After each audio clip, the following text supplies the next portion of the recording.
Halo semua mahasiswa, selamat datang dan selamat bergabung dalam kegiatan tutorial online mata kuliah Bank dan Lembaga Keuangan Non-Bank.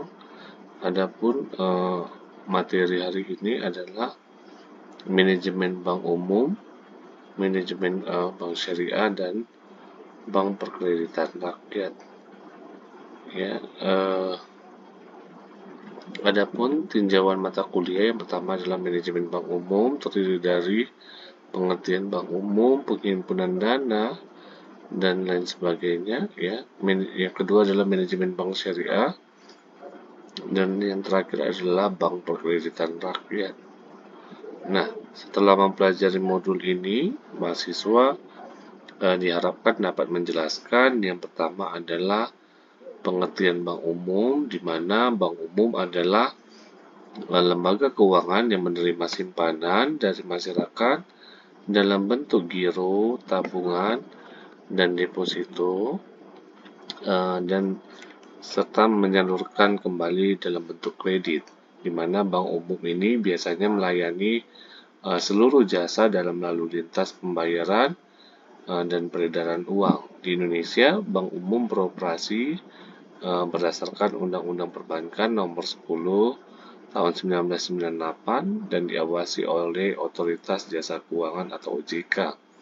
Yang kedua adalah penghimpunan dana bank umum, di mana bank umum menghimpun dana melalui beberapa instrumen utama. Yang pertama adalah giro, di mana simpanan yang penarikannya dapat dilakukan setiap saat menggunakan cek, bilet giro, atau sarana pembayaran lainnya. Selanjutnya ada tabungan, di mana simpanan yang penarikannya hanya dapat dilakukan menurut syarat-syarat tertentu. Baru selanjutnya deposito, simpanan yang penarikannya hanya dapat dilakukan pada waktu tertentu sesuai perjanjian. Ada sertifikat deposito, deposito berjangka yang bukti simpanannya dapat diperdagangkan. Dan yang terakhir adalah obligasi, di mana surat berharga jangka panjang yang diterbitkan bank untuk mendapatkan dana. Yang ketiga, ada penggunaan dana bank umum, dana yang telah dihimpun digunakan untuk penyaluran kredit kepada masyarakat dan dunia usaha, di mana dana yang dihimpun juga dapat digunakan untuk investasi pada surat berharga. Baru dana tersebut juga dapat dipergunakan untuk penempatan dana pada bank lain. Selanjutnya, dana tersebut juga dapat digunakan untuk cadangan likuiditas untuk memenuhi kewajiban jangka pendek. Selanjutnya ada 4, jasa-jasa bank. Jasa-jasa bank umum menyediakan berbagai jasa. Yang pertama adalah transfer dana, yang kedua ada penagihan warkat atau inkaso, ketiga ada clearing atau pertukaran warkat antar bank. Yang selanjutnya ada safe deposit box atau penyimpanan barang berharga. Ada bank garansi, ada letter of credit untuk transaksi perdagangan internasional. Ada jasa pembayaran seperti jasa pembayaran listrik, air, dan telepon, dan juga pajak. Baru ada jasa pertukaran valuta asing, ada mobile and internet banking. Yang kelima adalah manajemen aktiva pasiva, di mana manajemen aktiva pasiva ini adalah proses pengelolaan struktur neraca bank yang untuk menyimbangkan risiko dan pendapatan, mengelola ketidakpastian jatuh tempo antara aset dan kewajiban, baru menjaga kecukupan modal, mengelola risiko suku bunga, dan mengelola likuiditas dan menghindari mismatch antara dana jangka pendek untuk pembiayaan jangka panjang. Selanjutnya ada manajemen likuiditas. Manajemen likuiditas ini berkaitan dengan kemampuan bank untuk memenuhi kewajiban jangka pendek dan permintaan kredit, yaitu meliputi pengelolaan kas dan cadangan wajib minimum. Baru pengukuran dan prediksi arus kas, dan selanjutnya adalah perencanaan sumber dana darurat. Ada juga diversifikasi sumber pendanaan, dan yang terakhir adalah pengelolaan risiko likuiditas dengan metode seperti maturity ladder dan stress testing ya. Selanjutnya ada manajemen kredit ya. Manajemen kredit ini mencakup proses pengelolaan penyaluran dana kepada debitur, yaitu meliputi analisis kredit dengan prinsip 5C, karakter, capacity, capital, collateral, dan condition. Baru penetapan limit kredit ya, dan diversifikasi portofolio. Baru selanjutnya di sini ada juga pemantauan kualitas kredit, pengelolaan kredit bermasalah, serta penentuan kebijakan cadangan kerugian penurunan nilai.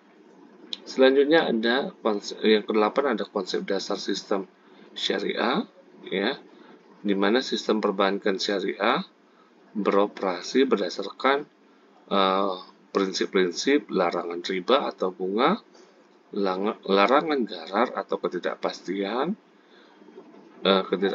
berlebihan ya, ada larangan maisir, spekulasi, baru bagi hasil dan risiko ya, transaksi berdasarkan aset real, serta kegiatan yang halal sesuai dengan prinsip syariah.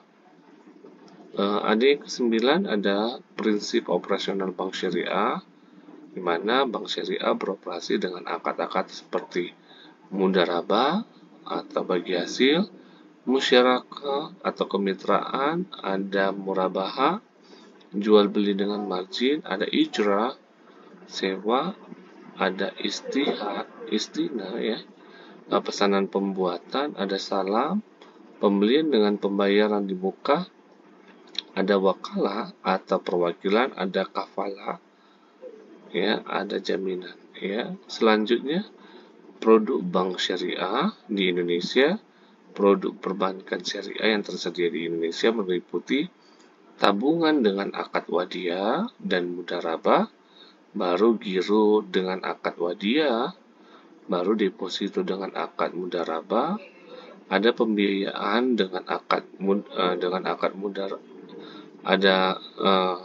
pembiayaan dengan akad murabaha dan musyarakah, ada mudharabah, ada istihna, ada card ya.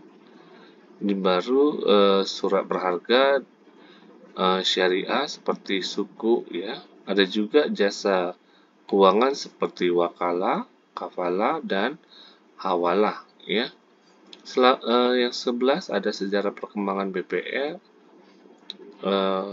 di mana sejarah perkembangan bank perkreditan rakyat berkembang mulai dari lumbung desa dan bank desa pada masa kolonial. Baru selanjutnya transformasi menjadi bank desa ya, lumbung desa, bank pasar, dan bank pegawai.